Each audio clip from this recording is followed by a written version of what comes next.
ಮಾಧ್ಯಮ ಮೀಡಿಯಮಲ್ಲಿ ಕೂಡ ಬರ್ತಾ ಇದೆ, ನಮ್ಮ ಗಮನಕ್ಕೆ ಕೂಡ ಬಂದಿದೆ. ಅದ್ರ ಬಗ್ಗೆ ನಾನು ಈಗ ಪ್ರಿಲಿಮಿನರಿ ಮಾಹಿತಿ ಕೊಡೋದು ಇದ್ದರೆ, ದಿವ್ಯ ಜ್ಯೋತಿ ಬುದ್ಧಿಮಂತೆ ಅಂತ ಒಂದು NGO ನನ್ನ ಸ್ಕೂಲ್ ಇದೆ ಫಾರ್ ಡಿಸೇಬಲ್ಡ್ ಆ್ಯಂಡ್ ಈ ಥರ ಚಿಲ್ಡ್ರನ್ಗೋಸ್ಕರ ಒಂದು ಸ್ಕೂಲ್ ಇದೆ, ಡಿಫ್ರೆಂಟ್ಲಿ ಏಬಲ್ಡ್ ಚಿಲ್ಡ್ರನ್ಗೋಸ್ಕರ ಒಂದು ಸ್ಕೂಲ್ ಇದೆ. ಅಲ್ಲಿ ಇಬ್ಬರು ಗಂಡ ಹೆಂಡತಿ ಆ ಸ್ಕೂಲ್ ನಡೆಸ್ತಾ ಇದ್ದಾರೆ. ಅಕ್ಷಯ ಸನ್ ಆಫ್ ಶಾಂತಾರಾಮ್ ಇಂದುರ್ಹ 35 ವರ್ಷ ಮತ್ತು ಆನಂದಿ 31 ವರ್ಷ. ಅಲ್ಲಿ ತುಂಬ ಜನ ಮಕ್ಕಳು ಇದ್ದಾಗ ಒಂದು ವಿಡಿಯೋ ಪ್ರಕಾರ ಏನಿದೆ, ಇವರಿಬ್ಬರು ಗಂಡ ಹೆಂಡತಿ, ಒಬ್ಬ ಮಗ, ಅವರು 16 ವರ್ಷ ಮಗ, ಒಂದು ಹೆಸರು ನಾನು ಹೇಳಲ್ಲ, ಅವನಿಗೆ ಒಂದು ಪೈಪಿಂದ ಹೊಡಿತಾ ಇದ್ದಾರೆ ಅಥವಾ ಬೇರೆ ರೀತಿ ಕೂಡ ಹೊಡಿತಾ ಇದ್ದಾರೆ. ಅವ್ರ ತಂದೆ ತಾಯಿ ಬಂದು ನಮಗೆ ಈಗ ಕಂಪ್ಲೇಂಟ್ ಕೊಡ್ತಾ ಇದ್ದಾರೆ. ಅದರ ಪ್ರಕಾರ ನಾವು FIR ರಿಜಿಸ್ಟರ್ ಮಾಡ್ತಾಯಿದ್ದೀವಿ. ಈಗಾಗಲೇ ಇವರು ಗಂಡ ಹೆಂಡತಿಗೆ ನಾವು ಸೆಕ್ಯೂರ್ ಮಾಡಿದ್ದೀವಿ.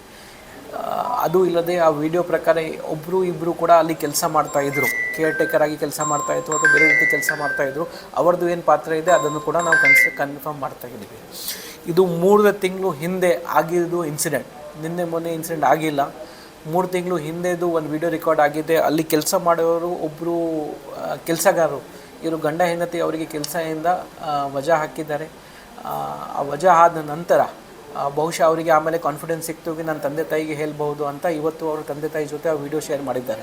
ತಂದೆ ತಾಯಿ ಅವರು ಅದೇ ವಿಡಿಯೋ ನಮಗೆ ಕೂಡ ತಂದು ಕೊಟ್ಟಿದ್ದಾರೆ. ಪ್ಲಸ್ ಈಗ ಕಂಪ್ಲೇಂಟ್ ಕೂಡ ಕೊಡ್ತಾ ಇದ್ದಾರೆ. ಇಲ್ಲಿ ಬೇರೆ ಇಲಾಖೆಯವರು ಕೂಡ ಬಂದಿದ್ದಾರೆ. ಡಿಸೇಬಲ್ಡ್ ಇಲಾಖೆ ಡಿಪಾರ್ಟ್ಮೆಂಟ್ ಏನಿರ್ತಾರೆ ಅವ್ರದ್ದು NGO ಮೇಲೆ ಪೂರ್ತಿ ಅವ್ರದ್ದು ಕಂಟ್ರೋಲ್ ಇರುತ್ತೆ. ಯಾವ ರೀತಿ NGO ಹೆಂಗೆ ನಡೆಸಬೇಕು, ಯಾವಿಗೆ ಪರ್ಮಿಷನ್ ಇದೆ ಅಥವಾ ಇಲ್ಲ, ಆ ಥರ ನಡೆಸಬೇಕು ಅಂತ ಅವರಿಗೆ ಪೂರ್ತಿ ಇರುತ್ತೆ. ಅದೇ ರೀತಿ CDPO ಮೇಡಮ್ ಅವರು ಕೂಡ ಬಂದಿದ್ದಾರೆ. ಅವರು ಕೂಡ ನಮಗೆ ಸಹಾಯ ಕೊಡ್ತಾ ಇದ್ದಾರೆ.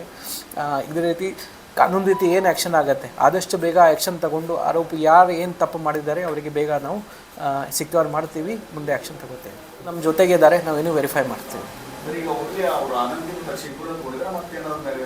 ಇಬ್ಬರು ಮೇನ್ ಆರೋಪಿ ಯಾರಿದ್ದಾರೆ, ಅವ್ರು ಹೊಡಿತಾ ಇದ್ದಾರೆ ಅಂತ ಒಂದು ಟೀಚರ್ ಅಕ್ಷಯ್ ಮತ್ತು ಇನ್ನು ವೈಫ್ಗೆ ಕೂಡ ನಾವು ತೊಗೊಂಡಿದ್ದೀವಿ. ಮತ್ತು ಅವ್ರ ಜೊತೆ ಯಾರು ಎಷ್ಟು ಜನ ಕೆಲಸ ಮಾಡ್ತಾಯಿದ್ರು, ಯಾರ್ಯಾರಿದ್ರು ಎಲ್ಲ ನಾವು ವೆರಿಫೈ ಮಾಡ್ತಾ ಇದ್ದೀವಿ.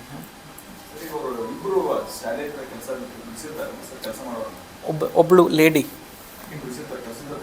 ಕೆಲಸ ತೆಗೆದಿದ್ದಾರೆ. ತಂದೆ ಹೇಳೋ ಪ್ರಕಾರ ಅವರೇ ನಮಗೆ ವಿಡಿಯೋ ಶೇರ್ ಮಾಡಿದ್ದಾರೆ. ಅವ್ರಿಗೆ ಕೇಳಿದ್ದೀವಿ 3 ತಿಂಗಳು ಹಿಂದೆ ನೀವು ಯಾಕೆ ಬಂದು ಕಂಪ್ಲೇಂಟ್ ಕೊಡಲಿಲ್ಲ. ಅವನು ಹೇಳ್ತಾರೆ, ನಾನು ಇವತ್ತು ನನ್ನ ಲೈಫಲ್ಲಿ ಫಸ್ಟ್ ಸ್ಟೇಷನ್ಗೆ ಇವತ್ತು ಬರ್ತಾಯಿದ್ದೀನಿ. ತಂದೆ ಅವರು ಹೇಳ್ತಾ ಇದ್ದಾರೆ 3 ತಿಂಗಳು ಹಿಂದೆ ಯಾಕೆ ನೀವು ಮಾಡಿಲ್ಲ ಅಂದರೆ ನಮಗೆ ಕೂಡ ವಿಡಿಯೋ ಇವತ್ತು ಸಿಕ್ಕಿದೆ. ಪ್ಲಸ್ ನಮ್ಮ ಮಗನಿಗೆ ಕೂಡ ಅಂದರೆ ಕ್ಲಿಯರ್ ಕಟ್ ಆಗಿ ಮಾತಾಡೋದು ಬರ್ತಾ ಇರಲಿಲ್ಲ. ಅದಕ್ಕೆ ನನಗೆ ಕೂಡ ಮುಂಚೆ ಗೊತ್ತಾಗಿಲ್ಲ ಅಂತ ಹೇಳ್ತಾರೆ.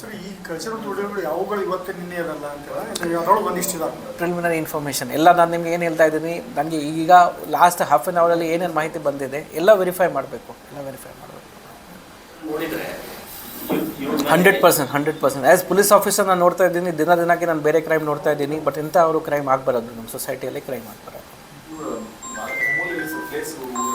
ಯಾವುದು ಹುಡುಗಂದ ಊರು ಮಂಟೂರು.